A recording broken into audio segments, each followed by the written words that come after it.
Salut les durs à cuire et j'espère que vous allez hyper bien. Contente de vous retrouver pour la rentrée. Théoriquement, on est encore en septembre, donc on peut encore dire que c'est la rentrée. Alors la vidéo d'aujourd'hui, c'est un peu un shot de nostalgie pour moi. En fait, il faut savoir que quand j'étais petite, je sais pas, certains d'entre vous ont peut-être connu cette époque, mais j'aimais bien de temps en temps le dimanche, ou pas que le dimanche, mais vous savez, sur M6, il y avait des grands téléfilms qui couvraient toute l'après-midi, souvent en deux parties, et certains de ces films, enfin ces téléfilms, étaient historiques. Je me souviens de quelques-uns, genre Cléopâtre, Les Sœurs Dionne et tout. Et un de ces téléfilms qui était un vrai marronnier télévisuel qui revenait tous les ans, c'était Attila le 1. A posteriori, avec des yeux d'adulte, c'est un film qui est nul, mais nullissime. Mais je sais pas, moi quand j'étais petite, j'étais hypée. Et un des personnages de ce film, c'était Gala Placidia, donc la badass dont on va parler aujourd'hui, qui a été la souveraine effective de Rome pendant plus d'une dizaine d'années. Du coup, ça faisait longtemps que je voulais parler de Placidia, surtout que on n'a pas beaucoup parlé d'histoire romaine sur notre chaîne et c'est dommage. Et donc du coup, écoutez, je vous propose d'aller tout de suite à la découverte de cette femme qui a eu une vie riche en péripéties.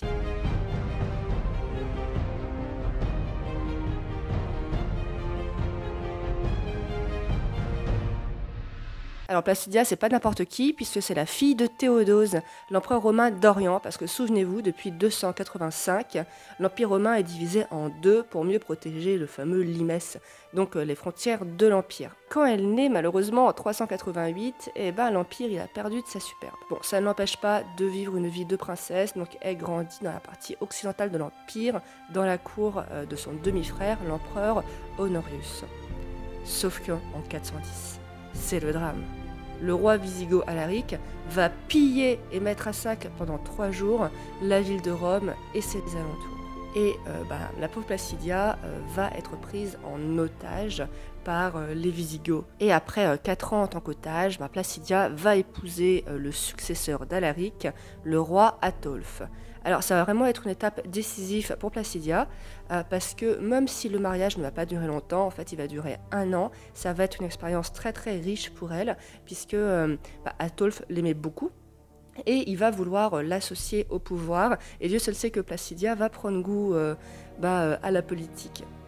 Bon, en fait, la vie politique wisigoth est aussi mouvementée que celle des Romains, et du coup en 415, donc 1 an après le mariage, Ataulf est assassiné.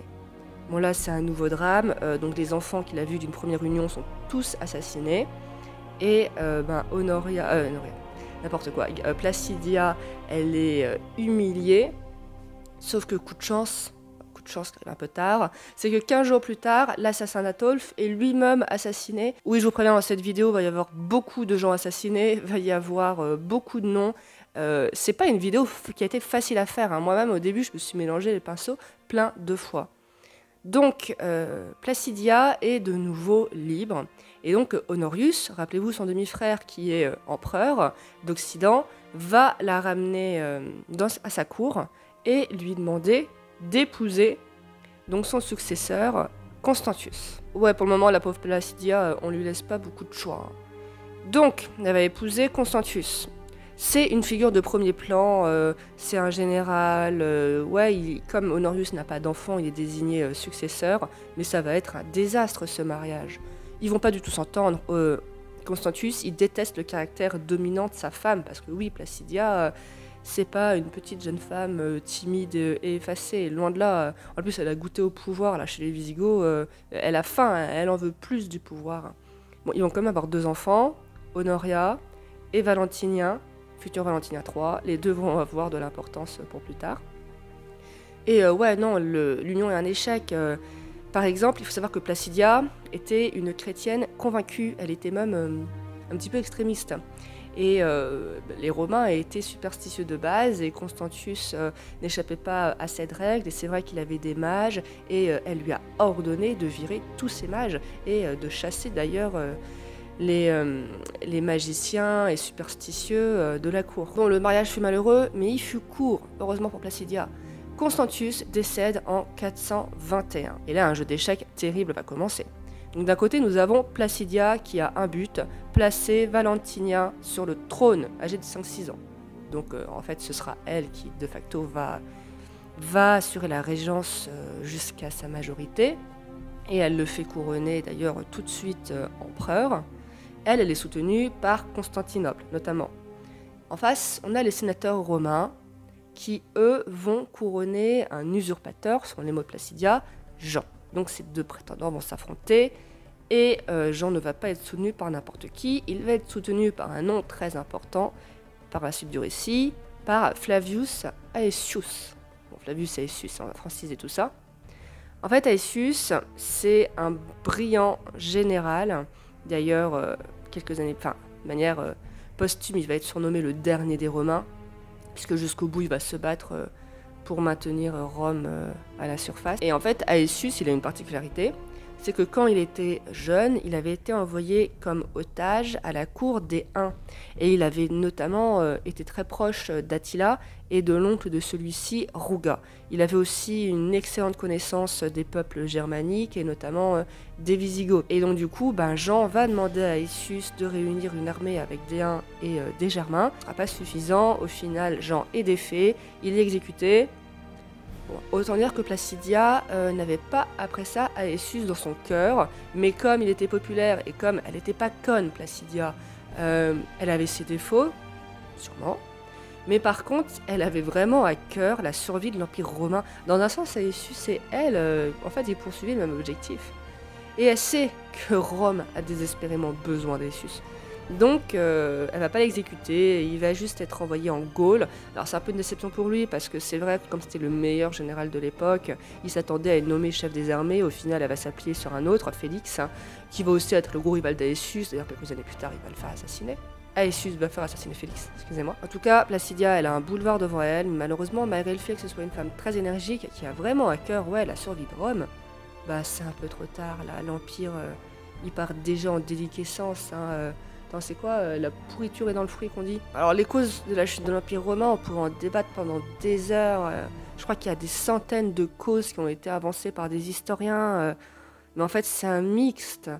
La léthargie ambiante, le fait qu'il n'y avait plus assez de soldats vu les frontières immenses de l'Empire. On se souvient là, 75 ans auparavant, de la bataille d'Andrinople, qui avait été, on va dire, la première gigantesque défaite de l'Empire romain. L'économie va mal, bref, c'est un jeu vidéo géant et malheureusement, on s'approche du game over. Elle est scindée de toutes parts, elle n'a pas d'autre choix, elle doit se résigner à appeler Aetius. Et donc une sorte de modus vivendi va émerger avec un triumvirat, on va dire, au pouvoir. Officiellement, on a Valentinien. En fait, il faut savoir que Valentinien III, bon, c'était pas forcément le benet totalement stupide et limité qu'on voit dans les médias, mais c'était pas non plus un homme hyper charismatique. Disons que par facilité, enfin ça devait être un mec qui n'avait pas le pouvoir juste, et par facilité, c'est vrai qu'il avait tendance à se reposer d'abord entièrement sur sa mère qui, entre parenthèses, faisait pas grand chose pour encourager son autonomie. Et ensuite va se reposer beaucoup sur Aetius. Et de facto, c'était Aetius et Placidia qui avaient l'oreille de l'empereur, et qui du coup étaient les dirigeants effectifs de l'Empire. Et en fait, on peut dire que Aetius, c'était plutôt se consacrer aux affaires étrangères. Placidia, elle, va vraiment s'investir un peu plus dans les affaires internes, on va dire, même si elle gardait l'œil aussi sur les affaires externes et inversement. Notamment, elle fit beaucoup par rapport à la religion. Elle a vraiment essayé d'avoir des bonnes relations avec le pouvoir montant de l'époque, à savoir l'Église. Et elle va mourir à la fin de l'année 450. Alors, est-ce que c'est une mort entièrement naturelle ou alors est-ce que c'est le stress? Parce qu'en fait, il faut savoir que donc elle avait 2 enfants. Donc elle avait Valentinien, qui n'était pas un motif particulièrement de fierté.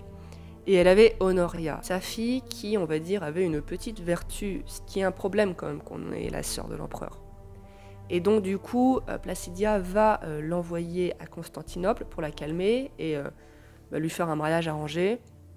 Et Honoria va très mal le prendre, donc en 449. Et début 450, elle va écrire une lettre à Attila, rien que ça. qui est un peu dire la figure montante là, aux périphéries de l'Empire, et lui dire qu'elle est prisonnière et que s'il venait la libérer, elle lui offrirait Rome sur un plateau. Alors forcément, Attila cherchait un prétexte pour, entre guillemets, casser son entente avec Aetius et les Romains, et donc menace l'Empire. Oh bah alors là, autant dire que je pense Placidia, ça lui a fait un choc. Du coup, bah, elle verra pas la suite de l'histoire. Alors, pour vous faire court, Aetius, avec l'aide des Visigoths et d'une confédération de barbares, va réussir à défaire Attila. Attila qui va mourir en 453. Alors les causes de sa mort sont pas très connues, il y a débat. Soit il est mort à cause d'une beuverie, en fait, un trop-plein d'alcool. Soit il est mort assassiné par sa dernière épouse, Ildico, je crois. Aetius va rentrer à Rome, forcément plein de triomphe, mais il va être assassiné en 454 de la main de Valentinien III. Valentinien qui va du coup être privé de ses 2 meilleurs conseillers, qui va commencer à fâcher tout le monde et qui va lui-même être assassiné en 455. Et là Rome c'est foutu. Il va y avoir une invasion, la ville va encore être mise à sac, la propre femme de Valentinien, Eudoxie, va elle aussi être capturée, ainsi que ses enfants, enfin du grand n'importe quoi. Bon alors heureusement, Aetius et Placidia n'étaient plus là pour voir ça, parce que je pense que ça les aurait tués une deuxième fois. Donc voilà, je voulais vous parler de Placidia, parce que mine de rien, c'est pas courant dans l'histoire romaine qu'une femme ait pu exercer le pouvoir pendant une quinzaine d'années. Alors en son nom propre jusqu'à la majorité de Valentinien, puis de manière non officielle jusqu'à sa mort. Il y a eu comme ça quelques cas de femmes puissantes dans l'Empire romain. On peut penser par exemple à Agrippine, la mère de Néron. Bon, ça n'a pas très bien fini pour elle. Pendant autant d'années, quand même, c'est unique. Et par contre, j'ai eu beaucoup de mal à faire cette vidéo parce qu'il y avait très peu de sources. J'ai même chez moi un dictionnaire de l'Antiquité, alors un truc collector qu'on m'avait offert quand j'avais 12 ans. Et j'ai regardé, alors je pense qu'ils sont un peu mauvais sur l'Antiquité tardive, parce qu'il n'y avait rien sur Placidia, mais il n'y avait rien non plus sur Aetius. Je trouve ça étonnant. Et sur Internet, j'ai vu très peu de choses sur elle. J'ai voulu chercher en détail, voir ce qu'elle avait fait au niveau de la politique là, pendant sa régence. Et c'est vrai que j'ai eu beaucoup de mal à trouver... pourtant, elle en faisait des trucs, mais à trouver, oui, concrètement, des lois, des ordonnances qu'elle avait fait. Alors, je sais qu'elle avait battu sa propre monnaie, puisque pendant mes recherches, j'ai vu des photos de monnaie avec son visage dessus. Mais globalement, c'est pas un personnage qui a beaucoup été abordé dans la littérature. Et c'est dommage, parce que cette période, elle est quand même fascinante. Je trouve que j'ai beaucoup d'affection pour les figures de Placidia et d'Aetius qui, jusqu'au bout, se sont accrochés et ont vraiment continué à rêver avec un R majuscule de Rome. Mais malheureusement, malgré tous leurs efforts, ça a été un échec. Il faut dire qu'ils n'étaient pas aidés par le staff là à côté.